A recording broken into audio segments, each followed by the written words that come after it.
Born with no magic at all into a world where magic is everything. And yet, maybe the fates chose him to go without because of who he is and what he's capable of. This is what you've always done. You have a way of making the impossible possible. Black clover, जो कि आज के time का one of the best shonen anime की category में आता है, but काफी साल हो चुके हैं इसके न्यू सीजन आए। अब कब आएगा कोई कंफर्मेशन तो नहीं है, बट टेंशन की कोई बात नहीं है। तुम्हारा भाई इस वीडियो में लास्ट 170 एपिसोड की बात की स्टोरी कवर अप करेगा। सो इसके 100 प्लस चैप्टर्स है, तो मैं इसको धीरे धीरे एक्सप्लेन करूंगा। अब बस तुम सबके सपोर्ट की जरूरत है। एज रिमाइंडर, लास्ट हमने देखा था कि लीवे आस्था के साथ पार्टनरशिप कर लेता है और वो अपने ठेले का बिजनेस स्टार्ट कर देते हैं। उसके बाद नेक्ट कहता है जो लोग सही होते हैं उन्हें रिवॉर्ड नहीं किया जाता है, सो स्ट्रांग बनो। इतना कहते ही नेक्ट अपने डेविल फॉर्म में आ जाता है और वो कहता है अब स्टार्ट होगी तुम लोगों की असली ट्रेनिंग, आओ और मुझे हराओ। यहाँ पर नेक्ट आस्था से कहता है एक ही वे है तुम्हारे स्ट्रांग बनने का, तुम्हें लीवे के साथ यूनाइट होना होगा, तभी तुम अपने डेविल पावर्स को फुल्ली यूज कर पाओगे। फिर अचानक से नेक्ट अपने शैडो हैंड से आस्था और लीवे को पकड़ने की कोशिश करता है, लेकिन तभी आस्था अपने ब्लैक फॉर्म में ट्रांसफॉर्म होकर उन शैडोज को काट देता है। वो लीवे को ढूंढने लगता है और वो नोटिस करता है कि लीवे छोटू हो चुका है।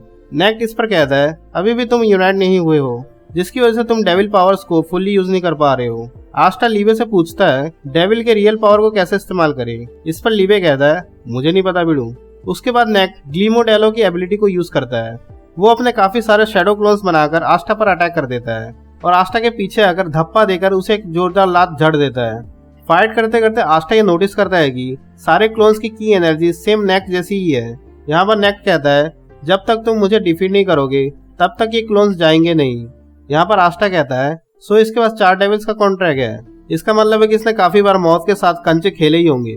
इस पर लीवे कहता है हमारा कनेक्शन पहले के मुकाबले ज्यादा स्ट्रांग हो चुका है, अब मैं अपनी पावर्स को ज्यादा निकाल सकता हूँ। देन नेक्ट कहता है डेविल के साथ तूने अपना कॉन्ट्रैक्ट इक्वल टर्म्स में बनाया है, सो वो तेरा कोई सर्वेंट नहीं है, तो डेविल की 100% पावर को यूज करना आसान नहीं होगा तेरे लिए। ये रास्ता तूने खुद चुना है, उस पावर को यूज कर और मुझे हरा। इस पर आस्था कहता है यस सर, ओके सर, ठीक है सर, मैं कर लूंगा सर, और राइट हियर राइट नाउ मैं अपने लिमिट्स को सरपास कर दूंगा। तभी वो नेक्ट पर अटैक कर उसे थोड़ा सा डैमेज दे देता है और एक न्यू स्वॉर्ड को क्रिएट कर देता है। उसका नाम वो रखता है डीमन स्लैशर कटाना। असल में यामी की स्वॉर्ड थी। आस्था इसे अपने डेविल पावर के साथ मर्ज कर लेता है। इतना करते ही वो कहता है चलो हम कैप्टन यामी को एक साथ वापस ले आते हैं, हम दोनों यहीं और इसी वक्त अपने लिमिट्स को सरपास कर देंगे। इस पर नेक्ट कहता है मुझे नफरत है इस फ्रेज से। दूसरी तरफ यूनो काफी इंटेंस ट्रेनिंग कर रहा होता है और वो कहता है कि तुम बाहर आ सकते हो, तुम्हें छुपने की कोई जरूरत ही नहीं है फॉर्मर कैप्टन लांग्रिस आते इस पर कहता है तुम्हें कोई जरूरत ही नहीं है फॉर्मर मेंशन करने की, एज ऑलवेज तुम नापसंद वाली बातें करते हो, और तुम्हारे उस छोटी सी चिल्लाने वाली स्पिरिट का क्या हुआ। इस पर यूनो कहता है बेल अभी ग्रीमोर से बाहर नहीं आ सकती है और मैंने ऑलरेडी स्ट्रेटेजी प्लान कर ली है कि कैसे मैं उस जीनोन के छक्के छुड़ा सकता हूँ। अभी मैं ये नहीं कह सकता हूँ कि ये कितना इफेक्टेड होगा। और वो लांग्रिस से कहता है और किस लाए हो तुम। इस पर लांग्रिस कहता है मुझे लगता है कि तुम्हें एक स्पेशल मैजिक यूजर की जरूरत है, क्या तुम्हें मेरे साथ ट्रेनिंग में कोई मदद चाहिए। इस पर यूनो कहता है ऑनेस्टली मुझे अपने आप में ही करना पसंद है। किस चीज की बात कर रहा है तू? ट्रेनिंग और क्या। यूनो लांग्रिस से कहता है तुम प्रोबेबली काफी स्ट्रांग हो चुके हो राइट, तो मैं तुम्हारे कोऑपरेशन के लिए रेडी हूँ। इस पर लांग्रिस कहता है तुम स्टिल एरोगेंट हो, लेकिन लगता है कि तुम ज्यादा ऑनेस्ट होते जा रहे हो। दूसरी तरफ आस्था और लीवे जमीन पर कुत्तों की तरह मार खाकर पड़े हुए होते हैं। आस्था कहता है वाइस कैप्टन नेक्ट काफी ज्यादा पावरफुल है, नो मैटर हम कितनी बार कोशिश कर ले, लेकिन किसी भी तरह से हमारे विनिंग के चांसेस नहीं लगते। इतना सब कहते ही धीरे धीरे से घसीटते हुए आस्था जाकर कुकीज चबाने लगता है और कहता है मेरी इंजरीज और स्टेमिना रिकवर हो चुकी है। फिर आस्था लीवे से कहता है ये सब खाने के बाद मुझे एक आइडिया आया है।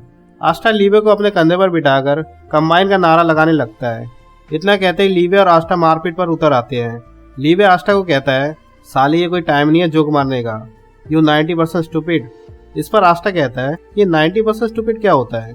दोनों की बकचोदी खत्म होने के बाद नेक्ट कहता है अब टाइम हो चुका है गैदर होने का। फिर अचानक से नेक्ट अपनी पावर का यूज करता है, चारों तरफ अंधेरा छा जाता है और नेक्ट के इस एबिलिटी का नाम होता है मानाजोन हंटिंग ग्राउंड ऑफ डार्कनेस। इस पर आस्था कहता है मुझे कोई चीज सेंस नहीं हो रही है और मैं इन अटैक्स को डॉज भी नहीं कर पा रहा हूँ। फिर नेक्ट कहता है आस्था तेरे पास पोटेंशियल काफी ज्यादा है, बट अफसोस की बात। इस पर आस्था और लीवे सोचने लगते हैं आखिर क्यों वो दोनों यूनाइट नहीं हो पा रहे हैं। यहाँ पर आस्टा कहता है मैं यामी को बचा लाऊंगा। दूसरी तरफ लिबे कहता है मैं रिचिटा के डेथ का बदला लेकर रहूंगा। एज अ रिमाइंडर, रिचिटा आस्टा की माताश्री होती है, अगर तुम्हें याद हो तो। फिर दोनों कहने लगते हैं हम किसी को मरने नहीं दे सकते हैं और ना ही हम मरने वाले हैं। तभी अचानक से एक रोशनी चमकने लगती है। दूसरी तरफ स्पेड किंगडम में हमें जीनोन को एक रूम के अंदर एंट्री लेते हुए दिखाया जाता है। आते ही वो मोरिस से पूछता है क्या डांटे ठीक हो जाएगा। मोरिस इस पर कहता है वो उसे ठीक कर देगा और उसे पहले से भी ज्यादा स्ट्रांग बना देगा। डांटे यहाँ पर अपनी फटी हुई हालत में सोच रहा होता है कि वो वेट नहीं कर सकता है फिर से आस्टा के साथ फाइट करने के लिए। यहाँ पर जीनोन मोरिस से कहता है सब कुछ ठीक चल रहा है ना बिडू। वो लोटस की तरफ देखकर कहता है सब ठीक ठाक ही चल रहा है। इस पर लोटस सोचने लगता है चीजें कितनी बुरी होंगी जब यामी और विलियम एक सर्कल के अंदर ग्रेव में लेटे हुए होंगे। मीनवाइल आस्टा और लीबे अपने यूनियन से बाहर निकल आते हैं। यहाँ पर नेक्स्ट सोचने लगता है कि कैसे दोनों की यूनियन ने उसके मैजिक एंड माना जोन को इरेज कर दिया। नेक्स्ट के पसीने छूटने लगते हैं और कहता है मेरी फट चुकी है, मैं हार गया, तुम जीत गए। इस पर आस्टा कहता है राइट, तो हमें जल्दी करनी चाहिए, लोग हमारा वेट कर रहे हैं। नेक्स्ट कहता है सॉरी शक्तिमान। इस पर आस्टा कहता है लेकिन क्यों, लीबे और मैंने सक्सेसफुली यूनाइट मोड को फॉर्म कर लिया है। नेक्स्ट समझाता है कि तुम दोनों बस कुछ टाइम के लिए डेविल फॉर्म को यूज कर सकते हो। वहां से जाने से पहले नेक्स्ट गीमो डेलो को उसके साथ ट्रेनिंग करने के लिए छोड़कर चला जाता है। और नेक्स्ट ये भी कहता है कि कैसे वो अपने शैडो मैजिक से ब्लैक बुल्स और आस्टा पर नजर रख रहा था। वो आस्टा से कहता है इवन दो तुम्हारा विदाउट माना के जन्म हुआ है and accidentally you possessed by the devil, but तुम सही थे शुरू से लेकर अब तक, और मैं चाहता हूँ कि सही आदमी को रिवॉर्डेड किया जाए। और जाते जाते ये भी कहता है कि तुम्हें पहले इसे खत्म करना होगा, फिर तुम आ सकते हो। आस्टा इस पर कहता है जो जी बोलेंगे वो मैं करूंगा। दूसरी तरफ क्लोवर किंगडम में मैजिक नाइट्स मारपीट करने के लिए रेडी हो जाते हैं एक न्यू क्लोथ्स के साथ। यहाँ पर यूनो कहता है ऑल राइट, सब रेडी हो ना, चलो जाकर हम सब उनके छक्के छुड़ा देते हैं। तभी वहाँ पर नेक्ट आ जाता है। यहाँ पर फ्लुगोलियन कहता है आस्टा कहाँ है। इस पर नेक्ट कहता है आस्टा बाद में हमारी मारपीट को ज्वाइन करेगा, अभी उसे कुछ टाइम की जरूरत है। इस पर जैक कहता है हमें उसकी कोई जरूरत भी नहीं है। इस पर सैली काफी डिसअपॉइंट होती है और कहती है अफसोस की बात वो नहीं है, मैं अपने न्यू मैजिक टूल का उसके ऊपर ट्राई करना चाहती थी।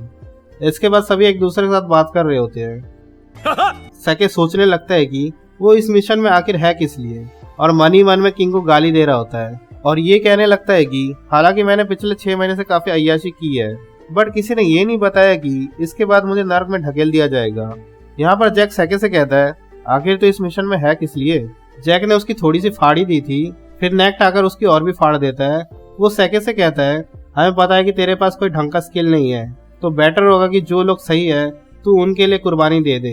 यहाँ पर नोजेल कहता है क्या आस्टा टाइम पर पहुंच पाएगा। इस पर यूनो कहता है वो डेफिनेटली आएगा। यूनो और जैक दोनों कहने लगते हैं उसके आने से पहले हम सब कुछ खत्म कर चुके होंगे। फिर नेक्ट अपने शैडो कॉरिडोर का यूज करते हुए सभी को स्पेड किंगडम में टेलीपोर्ट कर देता है। मीनवाइल स्पेड किंगडम में मोरिस मॉनिटर से देख रहा होता है कि स्पेड किंगडम की रेजिस्टेंट टीम बगावत पे आ चुकी होती है। वहां पर एल्बर्ट कहता है सुन ले बे डार्क ट्रेड, जो भी तूने कांड किए हैं और तूने जो काफी गंदे तरीके से सिटीजन्स को यूज किया है, हम उस चीज के लिए तुझे माफ नहीं करने वाले हैं। भले ही हम सब तुझसे मरते दम तक लड़ते ही रहे, हम सब स्पेड किंगडम के लोग कभी भी तुझे एज अ रूलर एक्नॉलेज नहीं करने वाले हैं। यही सब चल ही रहा होता है कि दूसरी तरफ मैजिक नाइट्स कैसल में एंट्री ले लेते हैं। यहाँ पर नेक्स्ट सभी को कहता है सभी प्लान को फॉलो करना। यहाँ पर हमें पास्ट का एक सीन दिखाया जाता है जहाँ पर नेक्स्ट बता रहा होता है कि वो स्पेड किंगडम में अंडर कवर था और वो कंट्री छोड़ने के बाद से रेजिस्टेंट टीम के कांटेक्ट में था। Meanwhile back to the present, castle के बाहर एल्बर्ट कहता है हम सब तुम सब पर छोड़कर जा रहे हैं mister Nacht, the strongest Magic Knights of the Clover Kingdom and Lord Yuno. हमने तुम सब के लिए एक डाइवर्जन क्रिएट किया है, भले ही हमें उसके लिए अपनी जान भी गंवानी पड़े। तभी अचानक से ग्राउंड शेक करने लगता है और एक जायंट डीमन कहीं से आ टपक पड़ता है। वहां पर जीनोन कहता है मुझे पता था ये रेजिस्टेंट टीम कुछ ना कुछ करेगी जब से रिचुअल शुरू हुआ है, लेकिन किसने सोचा था कि ये इस तरह आकर सामने खड़े हो जाएंगे। वो कहता है हमने प्लान करके रखा था कि हम इस डीमन के यूज से किसी भी तरीके से कैसल टाउन के लोगों की बलि चढ़ा देंगे। और वो ये भी कहता है कि तुम सब स्पेड किंगडम के सिटीजन नहीं हो, ये टाइटल बस हम जैसे स्ट्रॉन्ग के लिए रिजर्व है, तुम जैसे के लिए नहीं। इतना कहते हुए वो रिचुअल को स्टार्ट कर देता है। दूसरी तरफ मैजिक नाइट्स कैसल की तरफ चार्ज कर रहे होते हैं। यहाँ पर फ्लुगोलियन पूछता है क्या आउटसाइड में सभी लोग ठीक है। नेक्ट कहता है वो सब ठीक है। दूसरी तरफ वहीं पर एक जायंट डीमन टाउन की तरफ आ रहा होता है। तभी एक आइडेंटिटी उस डीमन को एक जोर का घुसड़ देती है। ये सब देखकर रेजिस्टेंस टीम शॉक हो जाती है। फिर हमें पता चलता है कि वो मेरिलियोना होती है और वो कहती है मैं तुम्हारी मदद करूंगी। तो यार इस वीडियो में बस इतना ही। वीडियो पसंद आई हो तो लाइक कर देना एंड इसके अगले पार्ट के लिए डू सब्सक्राइब। बाय।